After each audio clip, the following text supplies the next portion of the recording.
तो गाइस कैसे हैं आप सब लोग। द माफिया हंटर के एपिसोड 10 के साथ हाजिर हो। तो लास्ट एपिसोड के एंड पे हमने देखा था कि बड़ा सा जायंट अपने हाथ के साथ वहां पर स्योंगा को मारना चाहता है, जिसकी वजह से राय की पावर्स एक्टिवेट हो जाती है और बिजर्क मोड में चला जाता है और एक ही हाथ के साथ उसको हाथ के साथ पकड़ लेता है और उसको वहीं पर रोक देता है। इसी के साथ ही वहां पर स्योंगा उसकी तरफ देखती है। स्योंगा चलाकर उसे कहती है राय ऐसा मत करो, राय ऐसा मत करो वरना तुम जहाँ पर अपनी बॉडी को एक्सप्लोड कर दोगे। लेकिन वहाँ राय ऊपर की तरफ जंप करता है और उस बड़े से जायंट के हाथ को टुकड़े टुकड़े कर देता है, क्योंकि उस बड़े से जायंट का हाथ जो होता है पत्थर का बना होता है, तो उसी वजह से उसके लिए उसके हाथ को तोड़ना आसान होता है। जबकि हार्वेस्ट भी दूर से खड़ा ये सब कुछ देख रहा होता है और इसी के साथ ही राय फिर से बड़ी तेजी के साथ आगे बढ़ता है, जाकर उसे एक जबरदस्त पंच मारता है और उसकी बॉडी को वहां पर टुकड़े टुकड़े कर देता है। और उसकी बॉडी के वहां पर टुकड़े टुकड़े होने के बाद उसी तरफ मम्मी मैन आगे बढ़ता है, जाकर स्योंगा को उठाकर कहता है चलो यहाँ से निकलते हैं, और उसे लेकर वहां से भाग जाता है। तो वो स्योंगा को लेकर वहां पर से साइड के ऊपर जा रहा है, किसी के साथ ही साइड के साथ उसके ऊपर अटैक होता है। हार्वेस्ट अपने साइड से उसके ऊपर अटैक करता है, लेकिन वहीं पर राय फिर से बीच में आ जाता है, आकर उसके अटैक को ब्लॉक कर लेता है। मम्मी मैन कहता है कि मुझे लगता है कि हमें यहाँ पर से निकल कर जाना होगा, राय फिलहाल के लिए इसे ब्लॉक कर सकता है। तो राय उसके साइड को वहां पर अपने हाथ के साथ ही तोड़ देता है, क्योंकि उसकी पावर लेवल्स काफी ज्यादा बढ़ चुकी होती हैं।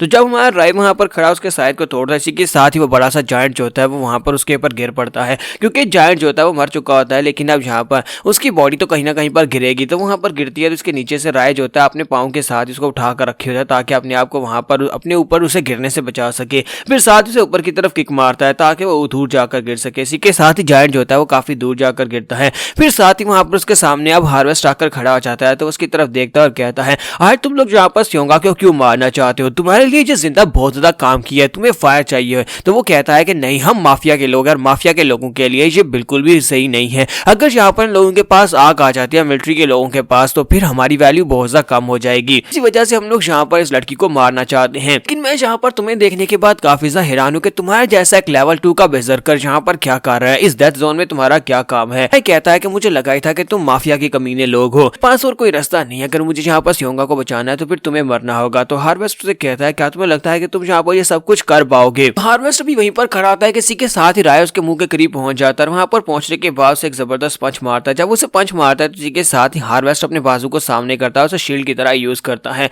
तो वो बड़ी आसानी के साथ अपने आप को वहां पर बचा लेता है कि उसके बाजू के ऊपर इम्पैक्ट तो बढ़ता है, लेकिन साथ ही वो अपनी बॉडी को दोबारा से रीजनरेट कर लेता है। तो राय पीछे हटने के बाद फिर से उसके ऊपर अटैक करने के लिए आगे बढ़ता है। इस बार वो फिर से उसे पंच मारता है। वो अपने बाजू को सामने करते हुए फिर से उसके पंच को ब्लॉक कर लेता है। जब वो फिर से अपने पंच को ब्लॉक कर लेता है और राय को पीछे की तरफ झटक देता है, तो हार्वेस्ट जो होता है वो कहता है कि ये कमीना बार बार अटैक किए जा रहा है, क्योंकि हमारा राय पीछे हटने के बाद फिर से आगे बढ़ता है, पीछे हटने के बाद फिर से आगे बढ़ता है और उसके ऊपर अटैक करता है। इस बार जो हार्वेस्ट होता है वो अपने बाजू को वहां पर गोल करने के बाद एक शील्ड बना लेता है। वो एक शील्ड बनाकर उसको ब्लॉक करता है, जबकि हमारा राय जो होता है इस बार फिर से पंच मारता है और इस बार का पंच जो होता है वो काफी ज्यादा तगड़ा पड़ता है, जिसकी वजह से हार्वेस्ट उड़ता हुआ पीछे जाकर दीवार के साथ टकराता है, लेकिन वो अपने आप को संभाल लेता है। तो मम्मी मैन कहता है कि राय यहाँ पर उस बंदे के साथ फाइट कर रहा है, जबकि स्योंगा की हालत काफी ज्यादा खराब होती है। वो राय की तरफ देख रही होती है कि वो बेजरकर मूड में चला गया और नॉर्मल होने में उसे काफी ज्यादा दिक्कत होने वाली है, जबकि हार्वेस्ट अभी तक जिंदा होता है, यानी कि वो बिल्कुल ठीक ठाक होता है। तुम्हारा राय कहता है कि मुझे यहाँ पर इसके ऊपर डैमेज डालने के लिए और ज्यादा कड़ी मेहनत लगानी पड़ेगी, यानी कि और ज्यादा ताकत लगानी पड़ेगी, आसानी से ये खत्म नहीं होगा। जबकि दूसरी तरफ से हार्वेस्ट जो होता है वो जोर जोर से हंसना शुरू कर देता है। राय कहता है कि अब इसको क्या हो गया।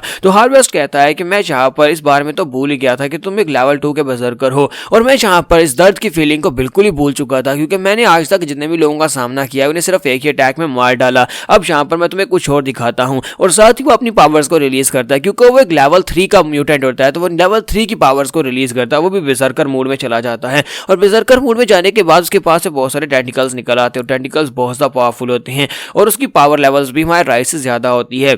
अपने टेंटिकल्स निकालने के बाद वो राय के ऊपर अटैक करना शुरू करता है। तो राय जंप करते पीछे की तरफ हटता है, लेकिन उसके टेंटिकल्स की लेंथ बहुत ज्यादा लंबी होती है। वो बार बार अपने टेंटिकल्स के साथ राय के ऊपर अटैक कर रहा था, जबकि मैं राय आगे की तरफ बढ़ता है टेंटिकल्स को अवॉइड करते हुए, ताकि उसके ऊपर जाकर अटैक कर सके। लेकिन अब अटैक करना और आगे बढ़ना काफी ज्यादा मुश्किल है। वो बार बार उसके ऊपर अटैक करते हुए आगे बढ़ रहा होता है। यहीं पर मम्मी मैन को दिखाते हैं। वो स्योंगा से कहता है कि स्योंगा चलो यहाँ से निकल चलते हैं, ये पूरी केव गिरने वाली है। स्योंगा उसे कहते हैं नहीं, हम लोग नहीं जा सकते, हमें यहीं पर रुकना होगा। तो वो कहता है कि हम लोग यहाँ पर राय के लिए रुकने वाले, हम सभी लोग राय के साथ मारे जाएंगे। तो वो कहती है मैं जहाँ पर राय के साथ मरना पसंद करूंगी, ना कि जहाँ पर से अकेले बाहर जाना।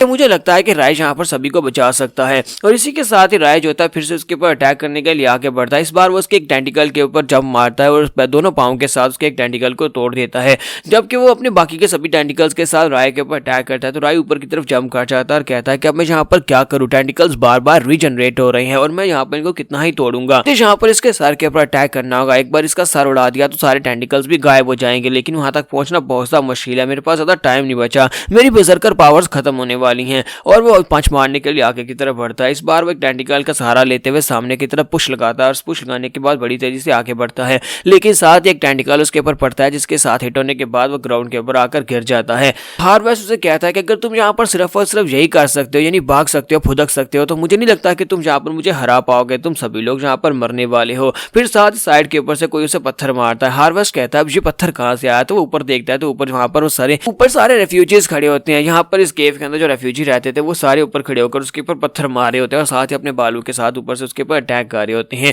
तो हार्वेस्ट कहता है कि ये सभी बेवकूफ लोग अभी तक यहाँ से भाग कर नहीं गए, लगता है कि इन सभी को मरने का शौक है, मैं इन सभी को भी मार डालूंगा। और जैसे ही वहां पर अपने टेंटिकल्स को ऊपर की तरफ भेज रहा होता है, हमारा राइज होता है अपना पंच लेकर उसके मुंह के करीब पहुंच जाता है और उसके मुंह पर एक जबरदस्त पंच मारता है। इस पंच के साथ जो हार्वेस्ट होता है पीछे जाकर दीवार के साथ धड़ाम से टकराता है। तो वहां पर उसके दीवार में टकराने के बाद फिर से वहां से बाहर निकलता है और बाहर निकलने के बाद अपने टेंटिकल्स के साथ उसके ऊपर अटैक करने के लिए आगे बढ़ता है और इस बार उसके टेंटिकल्स पहले से भी खतरनाक हो जाते हैं।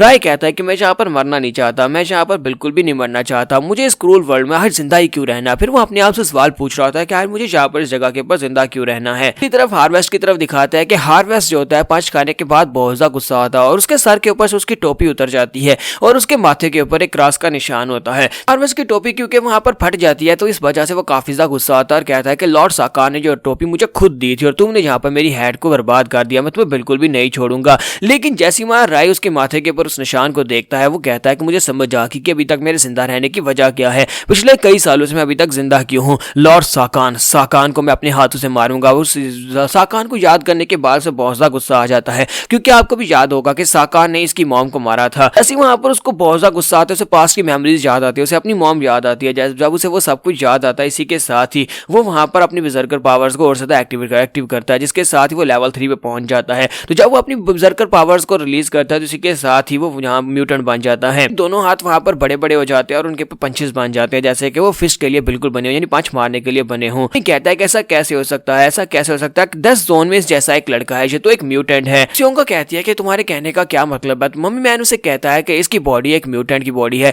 यानी कि ये टेस्ट सब्जेक्ट तो है लेकिन साथ इसकी बॉडी में म्यूटेशन हुई है। जिनकी बॉडी के अंदर म्यूटेशन होती है वो टेस्ट सब्जेक्ट्स होते हैं, वो सिर्फ और सिर्फ टॉप जोन में रहते हैं, उनमें से कोई भी यहाँ पर डेथ जोन में नहीं है। साथ ही उसे बताता है कि ज्यादातर लोग जो होते हैं उनकी म्यूटेशन ये होती है कि वो जाइंट हो जाते हैं, जबकि उनमें से कुछ लोग ऐसे होते हैं जिनकी म्यूटेशन जो होती है वो टेंटिकल्स टाइप की होती है जैसे कि हार्वेस्ट की है, और कुछ लोग ऐसे होते हैं जिनकी मैनिफेस्टेशन जो होती है म्यूटेशन के बाद कुछ ऐसी होती है जो वो यूज करते हैं, जो वो अपनी बॉडी अपनी रेगुलर लाइफ में यूज करते रहे हैं, वही उनकी मैनिफेस्टेशन बन जाती है। और इसकी क्योंकि ये सभी को बचाना चाहता है इस वजह से पंचेस मारता है, तो इसकी मैनिफेस्टेशन जो है वो पंचेस बन गई है, यानी कि इसकी फिस्ट जो है वो डेवलप हो गई है। हार्वेस्ट भी कहता है कि ऐसा कैसे हो सकता है, ये तो यहाँ पर सिर्फ और सिर्फ लेवल 2 के बर्सर्क मोड को बड़ी मुश्किल के साथ संभाल रहा था और अब यहाँ पर इसके पास स्ट्रॉन्ग फिस्ट वाली म्यूटेशन भी आ गई है। जबकि हमारा राय कहता है कि मैं तुम्हें मार डालूंगा, मैं तुम्हें मार डालूंगा साकान, मैं तुम्हें मार डालूंगा। और यहाँ पर हम लोग अपनी एपिसोड 10 का एंड करेंगे और नेक्स्ट एपिसोड में देखेंगे कि हमारा राय जो है क्या इस म्यूटेशन को बचा पाएगा भी या नहीं, और हार्वेस्ट का क्या होगा, क्या उसे मार देगा या नहीं। तो एपिसोड की एक्सप्लेनेशन अच्छी लगी हो तो कमेंट करके जरूर बताइएगा और वीडियो को लाइक करना मत भूलिएगा। Thank you.